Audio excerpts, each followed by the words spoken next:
Welcome to the Veteran Lawyer Channel, a place where unscripted life stories meet passion, truth, and transformation. I'm Lieutenant Colonel retired Catherine Gishuki, a lawyer by training, passionate in criminal justice, and a storyteller. Here we uncover raw and truths, unscripted life stories. We inspire, change, become vulnerable, and change perspectives. Let's dive in.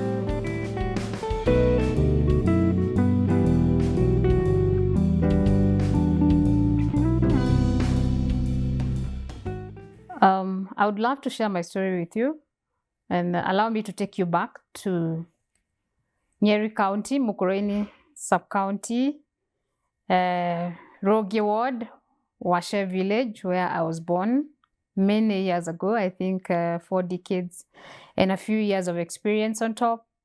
I'm the second born in the family. We are 4 of us. So I have a brother ahead of me and a sister and a brother behind me. I was born in a normal family with my mom and dad, of course, with a big extended family. Went to school in the neighborhood, though not really neighborhood, because we would walk for many kilometers in the morning and come back the same route.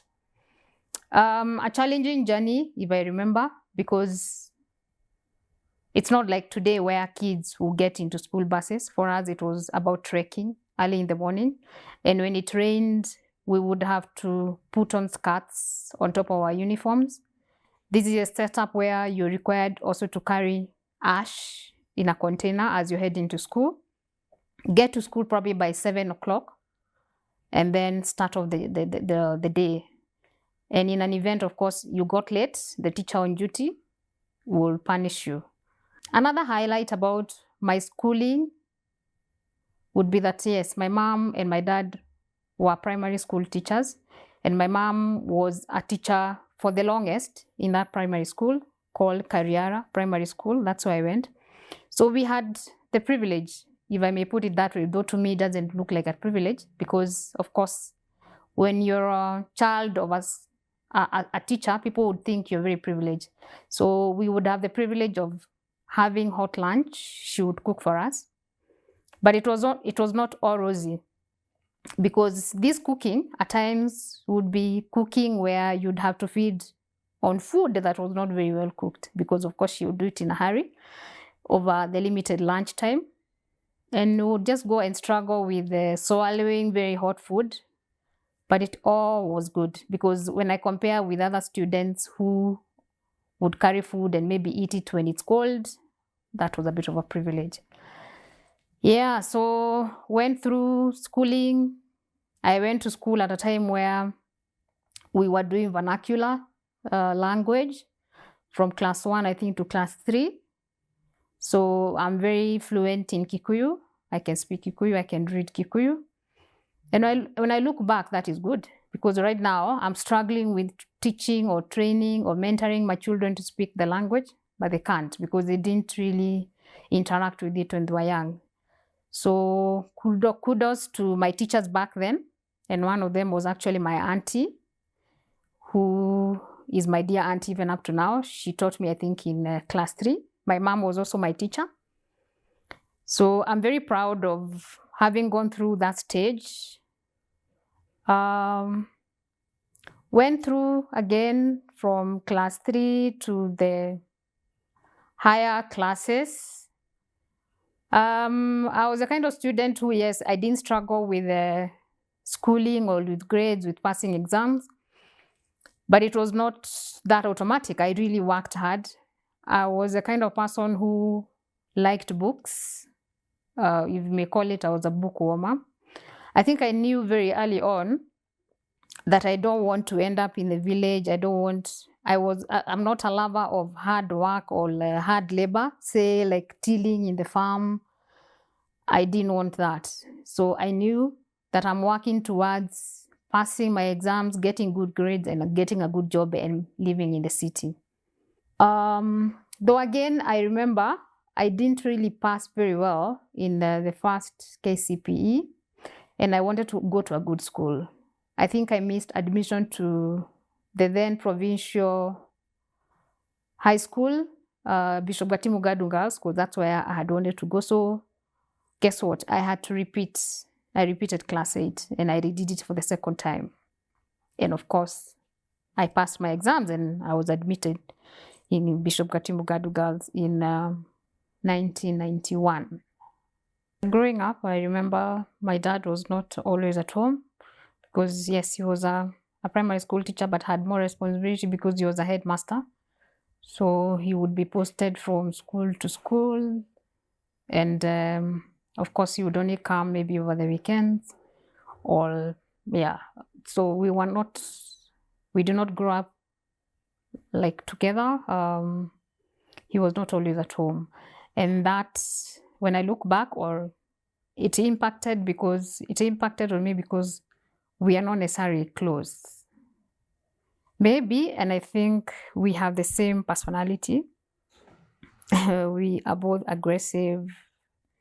And of course, like poles don't attract. So there's a bit of distance when it comes to my dad.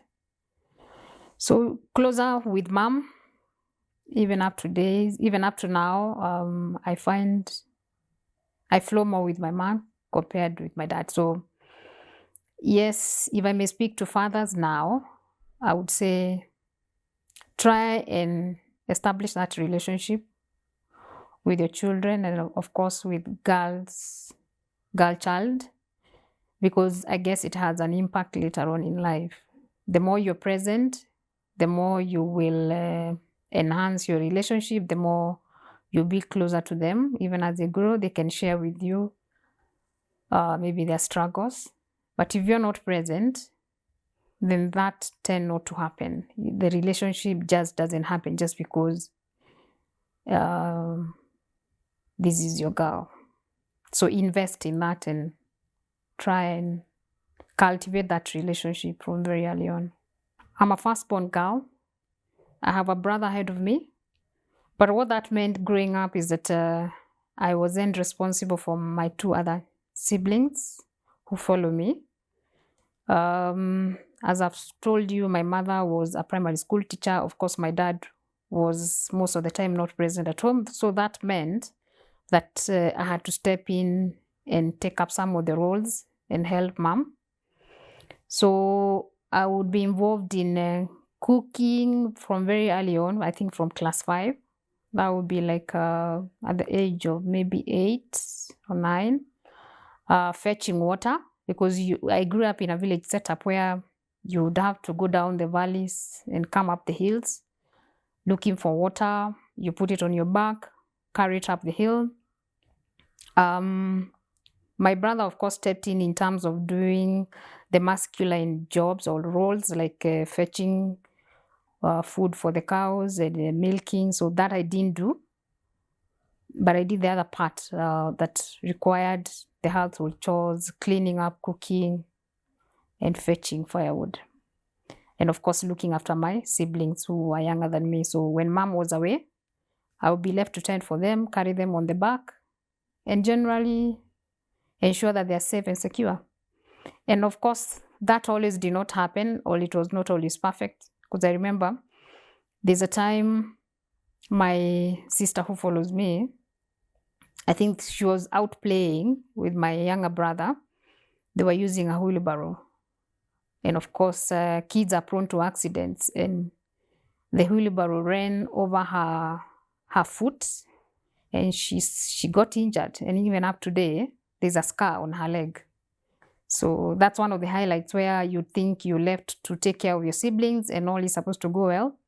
And that doesn't happen. And of course, when your moms come back, that becomes a case. You're beaten up because she doesn't see you as a child. She sees you as this person who is supposed to step in and take up the roles because you're the elder one. Yeah, so I went to Bishop Gatimu Gadu Girls for my high school. It's in Karatina. So my experience in Bishop Gatimu Gadu Girls started off not too well because having been brought up in a village setup, that only meant that I was not fluent in the English language. And I remember for the first year or maybe 2 years, I struggled with speaking. I would shrub, I would combine the L and the Y's and the R and L. And of course, that came with a lot of ridicule from the students who had gone to boarding schools or who had come from Nairobi. You were generally called, there's a term they would call us district focus. But with time, you learn to adjust. You keep company of those girls who knew how to do things in the modern way. And you're still young, so you learn the ropes and you become like them. So this is not the way I used to speak those days, but over time it has improved. I have become better at it. Bishop Gatimo Gadu Girls, I think, also transformed me. It shaped me. It's a school where people read and there are no jokes. There's a lot of competition. So I remember we used to compete as to who would become number 1 or as to who would become number 1 to 10. And we would read a lot. We would wake up early in the morning and just commit ourselves to what had taken us there. So kept good company, I believe. I think most of the people I was friends with are people who are out there doing big things. On top of my mind is one who is a physician, I think in this hospital in Embakasi, Mama Lucy. She's called Dr. Beatrice. She was one of my best friends in high school, and many others out here, others in the diaspora. So we all did very well. Of course, out of commitment, hard work, and discipline. And we are just listening to our teachers and learning to consult where you don't understand. We would once in a while get into study groups and just try and uplift each other. All wasn't rosy because, of course, you had teachers who would pull you down. I still remember one who would tell us, I'll watch you go down the drain. I think she was a maths teacher. Yes, you know, girls and maths is not always a good story. So we would have challenges understanding those concepts. And instead of her being patient with us and telling us that it's okay, you can still understand, put in the work, she would drop those negative lines. But we still made it. I think we got good grades. Yes, again, I'm not a Catholic. I'm not born a Catholic. I am a Protestant, a PCA for that matter. So, but Gandu is a strict, staunch Catholic school. So I learned to adjust and flow with the Catholic way of doing things. So like we would go for the morning masses, we would go for the benediction in the afternoon. We had to learn how to recite those prayers. But with time, it becomes normal. You don't struggle with it. Because again, it's Christian. Gandu has shaped my values. It has shaped who I am. There are things we were taught back then that I still resonate with. You see, like a simple thing of you're told, do not step on the grass. That was, of course, big in that school. And even how you walked. The level of respect you even give to your elders. I think all that was shaped from there, and it still rings bells in my head, and there are things I have lived to do, I have lived by, and I'm grateful. As a wind up, just a few lessons from my childhood and growing up and going to school is that don't give up. You can always come out of it. Remembering where I was raised, where I came from, and now where I am. It's not normal that you will grow up in a village setup, work hard, get admitted to a good school, get the grades, and go and do the prestigious courses, become a lawyer, an international lawyer for that matter, serve in the military. So there's always a way to redeem yourself. You should not be defined by your past. Just know that so long as you put in the work, you focus, you get determined, you're disciplined in what you do, everything will be well. Thank you for joining this journey of truth and justice. If today's story has resonated with you, please like, subscribe, and share. Until next time, stay bold, stay inspired.